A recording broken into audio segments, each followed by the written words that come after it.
Martin O'Neill has made a bold prediction about a young defender's future. A transfer deal has just been confirmed. Chris Sutton is backing Willie Hawkey's massive investment plan, and the KMI panel has delivered their verdict on those two controversial decisions against Hibs.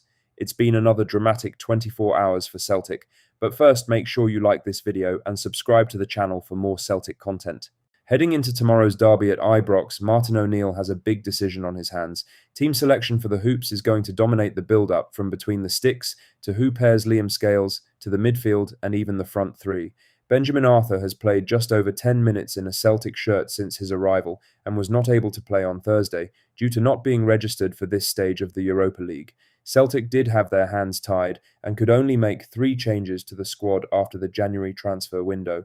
The Brentford defender's January arrival allowed Stephen Welsh to head back on loan to Motherwell, where he's playing well and even scored against Rangers as the Govan side dropped points against the Fir Park outfit. Despite Arthur's lack of minutes, it's clear that Martin O'Neill rates him very highly. The Celtic manager believes that the 20-year-old will be playing Premier League football in the very near future. Speaking on Friday, Martin O'Neill said, "My genuine belief about Benji is that he will be, in the very foreseeable future, a Premier League player. Definitely. Who starts at the back on Sunday is still unknown, with Dane Murray putting in a good shift in Germany, while Celtic secured their first win in the country."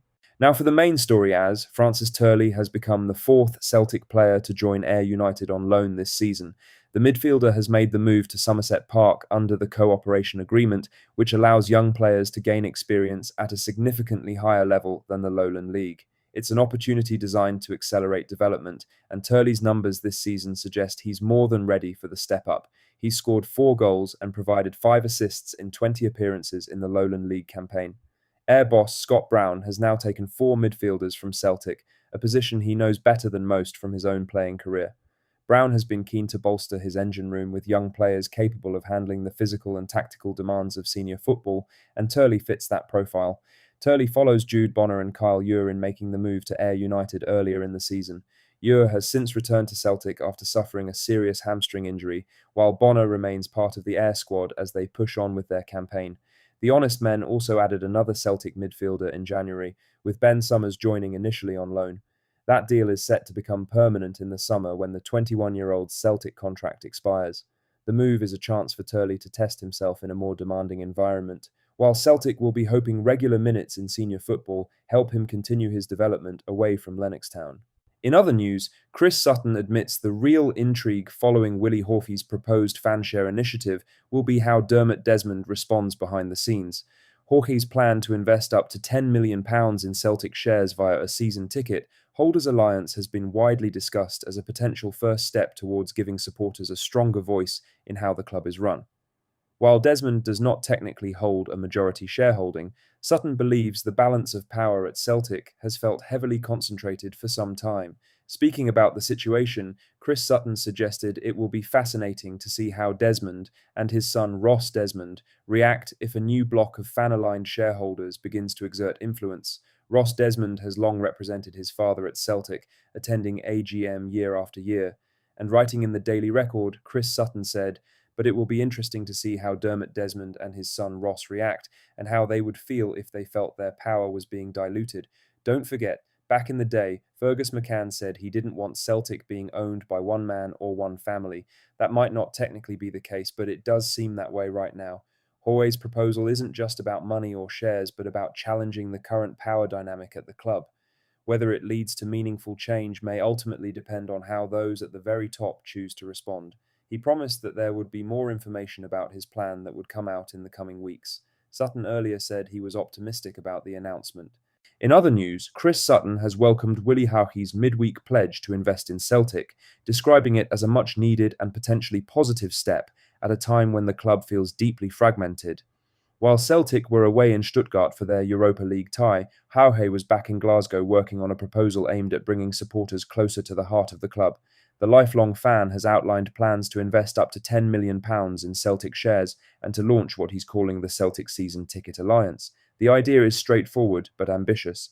Membership would be limited to season ticket holders, and for every 10,000 supporters who sign up, Hawkey has committed to purchasing £2 million worth of shares. Should the full £10 million be invested, supporters aligned with the initiative would hold more than 5% of the club, enough to trigger the right to call an extraordinary general meeting and, crucially, to have a meaningful voice in boardroom matters. Celtic's off-field issues have dominated much of the season, with protests, boycotts, and fan unrest running alongside inconsistent performances on the pitch. The sense of disconnection between supporters and the hierarchy has been hard to ignore, and Jorge's proposal is being viewed by many as an attempt to rebuild trust and unity. Reacting to the announcement, Chris Sutton struck an optimistic tone. He acknowledged that some supporters remain sceptical, but stressed that Hawkey's intentions should not be dismissed lightly. He wrote in Record Sport, "We have to see how it unfolds, but I am genuinely optimistic it could be a positive first step for the club. Some people are sceptical about Hawkey's season ticket alliance, but we're talking about a smart guy here, someone who has always been a huge Celtic supporter. Thank goodness for Willie's plan and voice of reason. He's offering to put his money where his mouth is by potentially investing up to £10 million. But it's about more than just money. It's about giving supporters more of a voice at the club. That can only be a good thing. There's no doubt Celtic has been fragmented over the last 12 months, and many fans are unhappy with how the club is being run or the lack of transparency at the top. Jorge's plan would give a sizable portion of the fan base a decent amount of shares, and that alone would at least get them a place at the table. That's what a lot of supporters crave. They don't want to be left in the dark, only being spoken to by an interim chairman and interim manager, or reading the occasional flamethrower statements on the club's website. Whether the Celtic season ticket alliance gathers the momentum required remains to be seen. For the first time in a long while, he believes there's at least the outline of a constructive path forward for Celtic, driven by a supporter prepared to invest heavily in both the club's future and its fan base. Lastly, the key match incidents panel has delivered its verdict on the two flashpoints from Celtic's 2-1 defeat to Hibernian last weekend, and the conclusions will not ease the frustration felt at the time. First came the red card shown to Austin Trusty. On the pitch, the referee chose not to issue a card. Play moved on. It was only after a VAR check and an on-field review that Trusty was sent off for violent conduct. That decision changed the shape of the game. Celtic were already chasing the game. Playing with 10 men made it harder to press and left space for Hibs to counter. The panel's view was clear. The panel unanimously agreed that the on-field decision of no card was incorrect. The panel highlighted VAR was correct to intervene to recommend an OFR, and the decision of red card for violent conduct was correct. They believed the dismissal was right. VAR did its job. From their perspective, Trusty's action met the threshold for violent conduct, and the referee was right to upgrade the punishment after reviewing the footage. The second incident is more complicated. Late in the game, Liam Scales went down in the box under pressure. Celtic appealed for a penalty. Nothing was given. VAR did not send the referee to the monitor.